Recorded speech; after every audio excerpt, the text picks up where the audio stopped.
Hey everyone, welcome back. आज मैं explain करूंगी एक super natural Thai drama enigma episode 3। तो चलिए शुरू करते हैं। एपिसोड की शुरुआत पास्ट से होती है। नामशाई को दिखाया जाता है वो बहुत ही ज़्यादा डिप्रेस्ड थी। वो बार बार अपने सोशल मीडिया में पोस्ट कर रही थी कि ये दुनिया बहुत बुरी है, मैं किसी से प्यार नहीं करती, मैं सब कुछ ख़त्म करना चाहती हूँ, मैं सबको मार डालूंगी। ये सब बोल के ना वो सुसाइड करने का सोचती है। तभी उसकी स्क्रीन में एक मैसेज आता है कि हेलो, क्या तुम सब कुछ ख़त्म करना चाहती हो? मैं तुम्हारी हेल्प करूँगा।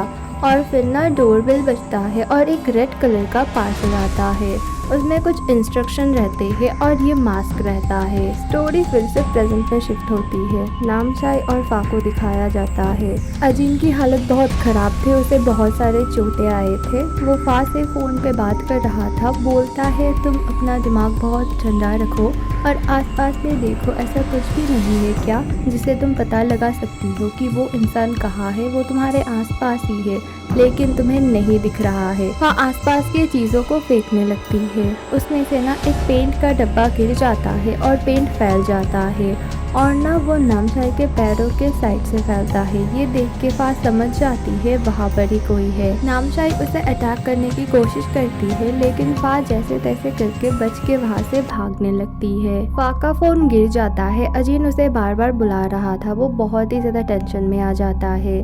फिर वो कुछ करता है और भागने लगता है। दूसरी तरफ फा ना छुपी हुई थी एक जगह पे। उसे तब भी कुछ भी ठीक से दिखाई नहीं दे रहा था। अजीन अपने पावर से समझ जाता है कि फा कहाँ पर थी। वो उस रूम में जाता है और समझ जाता है यहाँ पर क्या हुआ है।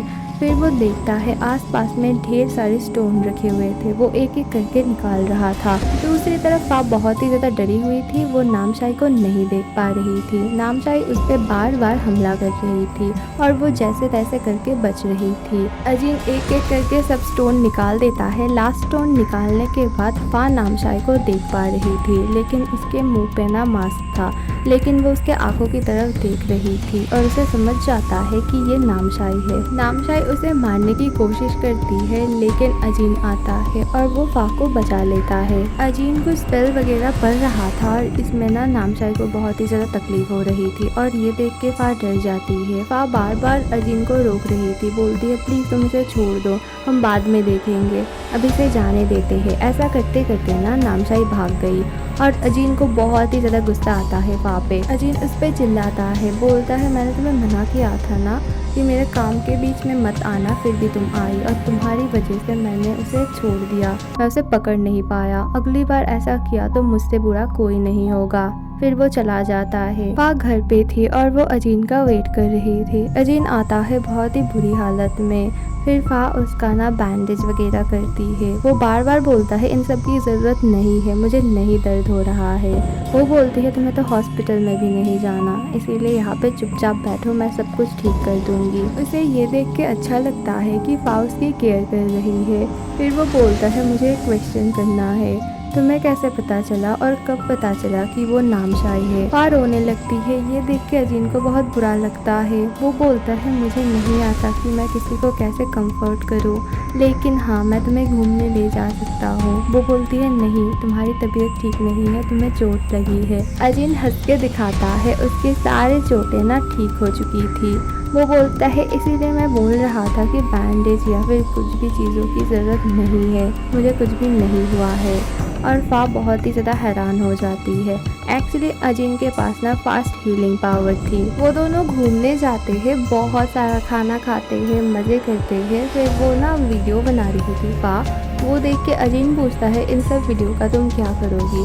फिर वो सोच के बोलती है पता नहीं, एक्चुअली मैं जब नामशाई की फ्रेंड थी ना तब हम लोग ना ऐसे वीडियोस बनाया करते थे। फिर अजीन पूछता है तुम्हें सबसे अच्छा क्या लगता है? फा बोलती है मुझे ना छत पे चढ़ना बहुत पसंद है, मैं चाहती हूँ कि जितनी ऊंची ऊंची बिल्डिंग्स है ना उनके ऊपर चढ़ूँ। जब भी मैं छत पे चढ़ती हूँ मुझे बहुत अच्छा फील होता है, इवन मैं तो उड़ना भी चाहती हूँ। अजीन बोलता है मैं ये तुम्हारे लिए कर सकता हूँ। अजीन फा का हाथ पकड़ता है और बोलता है अभी मैं एक रिचुअल करूँगा करूँगा, कुछ भी हो जाए तुम मेरा हाथ मत छोड़ना। वो बोलती है ठीक है। अजीन मन में सोचने लगता है ये मुझे क्या हो रहा है, ये एक साधारण सी लड़की है, फिर भी मैं इसके लिए सब कुछ करना चाहता हूँ जो मैंने कभी भी किसी के लिए नहीं किया है। फिर वो पूछता है क्या तुम मुझे ट्रस्ट करती हो? फा बोलती है हाँ, खुद से भी ज्यादा। फिर ना अजीन और फा आसमान में उड़ने लगते हैं। फा तो बहुत ही ज्यादा खुश होती है और डरती भी है। अजीन बार बार बोलता है मेरा हाथ मत छोड़ना। फिर वो पूछता है अब तुम्हें कहाँ जाना है? फा बोलती है थाईलैंड की सबसे बड़ी बिल्डिंग के छत पे। वो बोलता है ठीक है। फा बहुत ही ज्यादा खुश होती है। वो अजीन को बोलती है तुम्हारे पास ढेर सारा पावर है, तुम बहुत पावरफुल हो। वो बोलता है अच्छा, अगर ये सब मैजिकल पावर तुम्हारे पास होता तो तुम क्या करती? वो हंस के बोलती है मैं तो थाईलैंड के हर एक छत पे बैठती। फिर वो अपने और नामशाई के बारे में बताना स्टार्ट करती है कि वो लोग कैसे मिले थे। नामशाई बहुत ही अच्छी लड़की थी, वो पढ़ाई में बहुत अच्छी थी और उसके पास कोई भी दोस्त नहीं था। वो बस ड्राइंग करती थी और पढ़ाई करती थी। ड्राइंग भी वो छुप के करती थी। फा भी पढ़ाई में बहुत अच्छी थी, उसके पास भी करने को कुछ भी नहीं था। दोनों बस अपने अपने ग्रेड के बारे में ही सोचते थे। इसी बीच उन दोनों की बहुत अच्छी फ्रेंडशिप हो जाती है। दोनों एक साथ घूमते थे, फिर रूफटॉप पे जाते थे।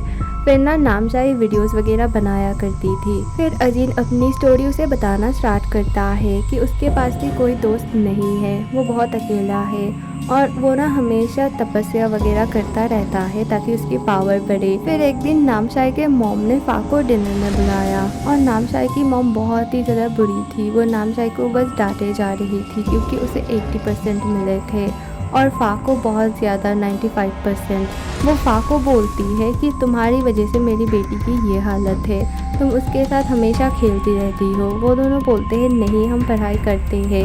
तभी वो नामशाई की कैमरा को निकालती है और बोलती है ये तुम्हारी पढ़ाई होती है। फिर वो नामशाई को तो बहुत ही ज़्यादा डांटती है और फा को भी बहुत ही बुरा भला बोलती है और फा बाहर से जैसे तैसे करके निकलती है। फा को बहुत बुरा लगता है कि कोई पेरेंट्स ऐसा कैसे हो सकता है। फा वहाँ पे एक चीज़ भूल के आई थी, वो वापस लेने जाती है। जाके वो एकदम हैरान हो जाती है। उसने देखा था कि नामशाई की मॉम नामशाई को बहुत ही बुरी तरीके से मार रही थी। वो उसके सारे ड्राइंग्स को भी जला देती है, यहाँ तक कि वो नामशाई को भी जला रही थी जगह जगह पे। और नामशाई बहुत ही जोर जोर से रो रही थी। ये देख के फा की तो एकदम हालत खराब हो जाती है। वो समझ जाती है कि नामशाई की मॉम को बस उसके ग्रेड से ही पड़ी है। फा को लगता है कि ये सब उसकी वजह से हो रही है, इसीलिए वो फिर से कभी भी नामशाई से नहीं मिलती है, दोस्ती भी तोड़ लेती है। फिर वो अजीन को बोलती है शायद यही मेरी गलती है, मैंने उसकी मदद नहीं की, मैं वहाँ से भाग आई और फिर मैंने कभी भी नहीं पूछा कि वो कैसी है, वो शायद मेरे लिए ऐसी बन गई। और वो ये सब बोलते बोलते बहुत ही ज़्यादा रो रही थी। अजीन पूछता है तुम्हें कब पता चला था कि वो नामशाई है? वो बोलती है बहुत पहले, जब से स्कूल में ये सब शुरू हुआ है तब से मैं उसे फॉलो कर रही हूँ और हमेशा मुझे वो थोड़ा सा अनईजी सी लग रही थी, नॉर्मल नहीं थी। इवन म्यूज़िक रूम में भी मैंने उसके ऊपर ना ब्लड स्टेन देखा था, उसके हाथों में, उसके कपड़ों में। फिर भी मैं अपने आप को हमेशा समझाती थी कि नहीं, ये नामशाई नहीं हो सकती, इसलिए मैंने तुम्हें नहीं बोला, प्लीज़ तुम मुझे माफ़ कर दो और प्लीज़ तुम उसे बचा लो। अजीन उसे कंफर्ट करता है और बोलता है पता नहीं मैं क्या करूँगा, नामशाई भी एक विक्टिम है, वो भी मरने वाली है 2 दिनों में, मुझे अभी कुछ करना पड़ेगा नहीं तो प्रॉब्लम हो जाएगी। ये सुन के बहुत ही ज़्यादा डर जाती है फा और बार बार बोलती है प्लीज़ तुम उसे बचा लो, उसे मरने मत दो। मैजिकल पावर बहुत ही मुश्किल से मिलती है और उस पावर का ना अच्छे तरीके से इस्तेमाल करना पड़ता है, अच्छे काम के लिए, वर्ल्ड के लिए, इंसानों के लिए। लेकिन कुछ बुरे इंसान भी होते हैं जिनके पास ब्लैक मैजिक होता है और इन्हें एनिग्मा बोला जाता है।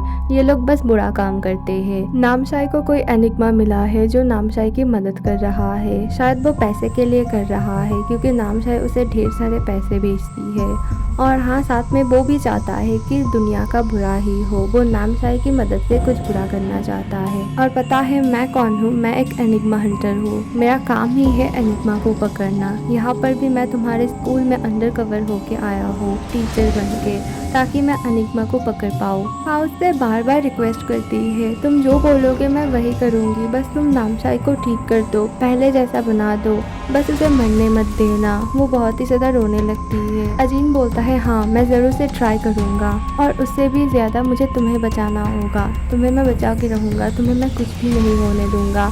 तभी ना फा बेहोश हो जाती है। असल में उनका टाइम खत्म हो चुका था। अजीन फा को देखते हुए बोलता है, मैं बस एक एनिग्मा हंटर हूँ, यहाँ पर मैं एक मिशन के लिए आया हूँ। मुझे वो मिशन कंप्लीट करना है, एनिग्मा को पकड़ना है। लेकिन अभी मुझे लगता है कि तुम्हें बचाना मेरा सबसे बड़ा मिशन है। मैं तुम्हें बचाना चाहता हूँ, तुम्हें महफूज रखना चाहता हूँ। नामशाई के पास फिर से एक पार्सल आया था। अगले दिन सुबह अजीन फा को कुछ काम से कहीं पे भेजता है। फिर वो खुद जाता है नामशाई के घर में टीचर्स विजिट के नाम पे। नामशाई की मॉम ढेर सारा क्वेश्चन कर रही थी अजीन से। अजीन बार बार बोल रहा था, प्लीज मुझे नामशाई से मिलने दीजिए, बहुत ही ज्यादा इम्पोर्टेंट है। वो मना करती है। वो बोलती है, नहीं, मेरी बेटी अभी ऊपर पढ़ रही है, आप मत जाइए। अजीन देखता है कि वो कुछ दवाई खा रही थी। अजीन बार बार रिक्वेस्ट करता है कि नामशाई से मिलना बहुत ही ज्यादा इम्पोर्टेंट है। फिर वो ऊपर की तरफ जाने लगता है। ये देख कर नामशाई की मॉम ना एकदम एग्रेसिव हो जाती है।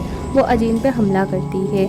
अजीन बोलता है, अब समझ आ रहा है कि आपकी बेटी ऐसी क्यों है और आपने उसे अच्छी परवरिश नहीं दी है और आप ड्रग्स लेती हो ना दवाई के नाम पे। फिर वो पुलिस को कॉल करने लगती है और अजीन ना उन्हें बेहोश कर देता है। वो नामशाई के रूम के बाहर जाके उसे बुलाने लगता है। नामशाई बोलती है, मैं बाहर नहीं आऊंगी। वो बार बार रिक्वेस्ट करता है, प्लीज तुम बाहर आओ, तुमसे मुझे बातें करनी है। वो बोलती है, नहीं, मैं नहीं आऊंगी। फिर उसे थोड़ा सा डाउट होता है। वो दरवाज़ा तोड़ के अंदर जाता है और देखता है वहाँ पर तो एक फ़ोन रखा हुआ था।